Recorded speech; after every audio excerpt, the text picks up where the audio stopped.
everyone, today we're gonna be talking about one of my favorite folk songs for the littles, think like kindergarten, first grade, for elementary music class, and that is Los Pollitos. This is a really fun Mexican folk song that is just super cute, really fun. The kids absolutely love it, and it's a great way to introduce some Spanish into your kids' vocabulary, musical vocabulary, if they don't know a lot of Spanish songs. So if that sounds like something you're interested in, then hit the subscribe button and then let's hop right on in. Now I'm going to sing through the song. I will give you kind of the like longer pronunciation version of it, and then we'll talk about kind of my process for teaching this. This song is just, let me double check. Yes, this song is just quarter and eighth notes, so you could totally use it to work on rhythm. I wouldn't use it for melody because there's a lot of different notes, and so typically, again, I use this with the littles. I wouldn't use it with that many notes. Typically with them, we're doing 2-note and 3-note songs. You could use it with quarter and eighth notes, but to be totally honest, I typically use it just as like a movement activity and just like kind of a fun thing to do. So Los Pollitos, it goes like this. Los pollitos dicen pío, pío, pío, cuando tienen hambre, cuando tienen frío. La gallina busca el maíz y trigo, les da la comida y las presta abrigo. Bajo de sus almas acurruchaditos, duermen los pollitos hasta otro día.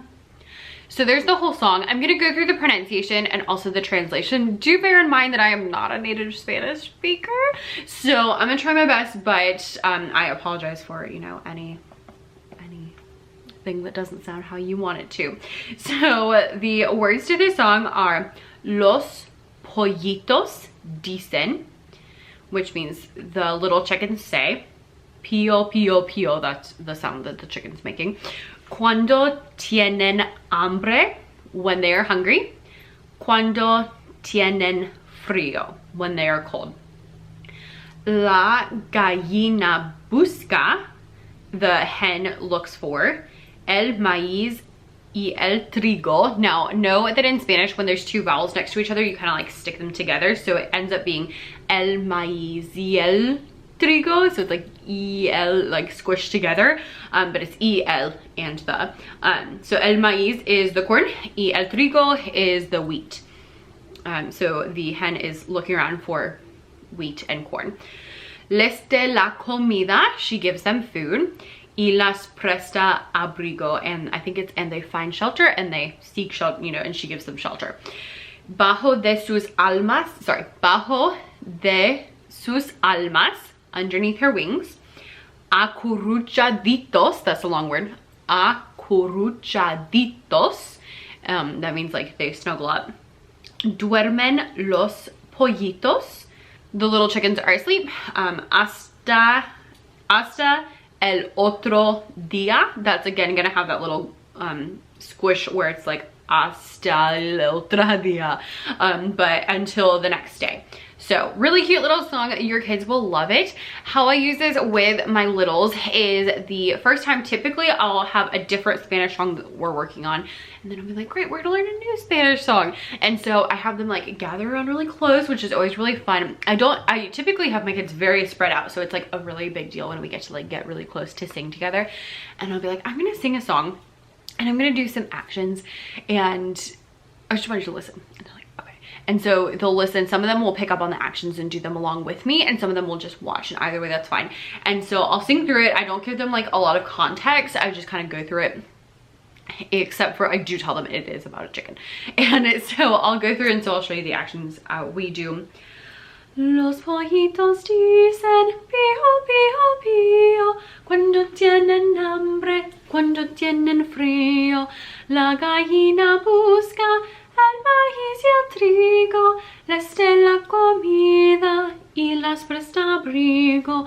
Bajo de sus almas acurruchaditos, duermen los pollitos hasta otro día. So I'll just go straight through it, and then at the end I'll be like, okay, now was I speaking in English? Because my kids all speak English. I have very few that speak any other languages. And they're like, no. And I'm like, okay, so did you understand me? And they're like, no. And I'm like, okay, well, even though you didn't understand me, you still might be able to figure some of out. Let's see if you can figure out what the words mean. And they're like, okay, you know, kind of like, okay, crazy lady. And so I'll be like, all right, now I told you it's about chicken. So we have los pollitos dicen, and I'm like, oh, what do you think this means? And they're like, oh, talking. And I'm like, yeah. And they're like, pio, pio, pio. I'm like, oh, what do you think that is? They're like, oh, it must be the sound the chicken's making. And I'll say, cuando tienen hambre. And they're like, hungry. Cuando tienen frío. And they're like, cold. And I'm like, yes. And so we'll go through that. And then at the end, I'll, you know, kind of just have a short little, like, you know, even though you don't understand the words, you can still enjoy the music and you can still partake in the music. And I don't say partake, but still, you can still, you know, do the music, and you can still even understand parts of the music, even if you don't understand the words. And I like to do this, especially with the littles, near the beginning of the year, to just kind of wrap them in that, because we do a lot of songs in different languages. And so I want them to be very aware of that from the get-go. And so then I'll teach them the actions, and we'll sing it once or two times, and then we'll sing it through it once or twice. And then we'll usually leave it there. And then on a different day, we'll come back to it. I'll sing through it and they'll match me with the actions, and then we'll go through the words doing kind of a call and response. Now, I've noticed that with songs in languages your students don't speak, it helps a lot to have like one day where we hear it a bunch of times, and then a different day where we learn the words. It also helps if you kind of separate out the words and the melody. So like just working on the words one day and then working on the melody a different day before you put it all together. In general, if you're doing a song that is not your student's primary language, then it's going to take quite a while in order for them to like kind of get it. So I like to, you know, introduce it one day, come back to another day, come back to another day. I also like to incorporate it with other things so that, again, we can come back to it many different times. So the first day we just have that little mini lesson. The second day we work more on the words, and then I'll usually pull out, I did not bring anything home today. I was so not prepared, but I have a really, really cute little book that I got off Amazon. It's just the lyrics to the song, which is my favorite kind of book for the music room. But it has all these little pop outs, and so it has these like things that slide and like little flaps that go up, and so we'll sing it through one time with that. And like, you know, we have to like pop up the thing so you can see all the little chickens and stuff. And it is so cute. The kids love it. I will link it down below because it was on Amazon. It was pretty cheap.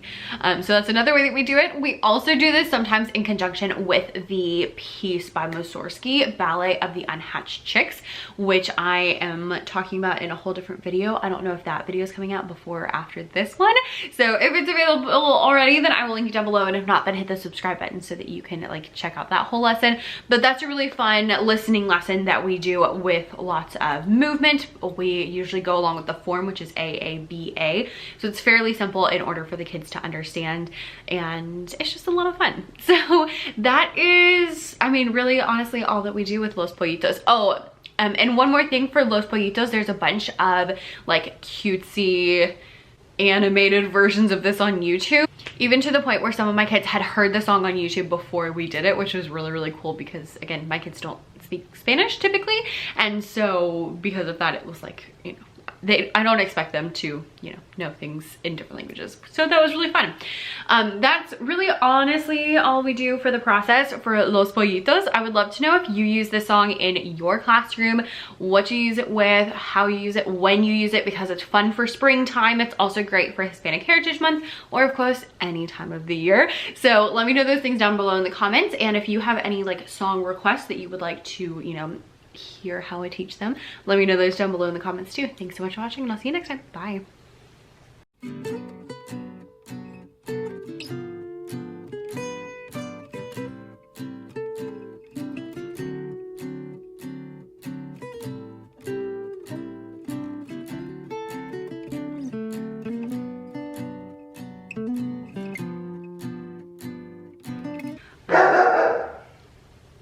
The chicken.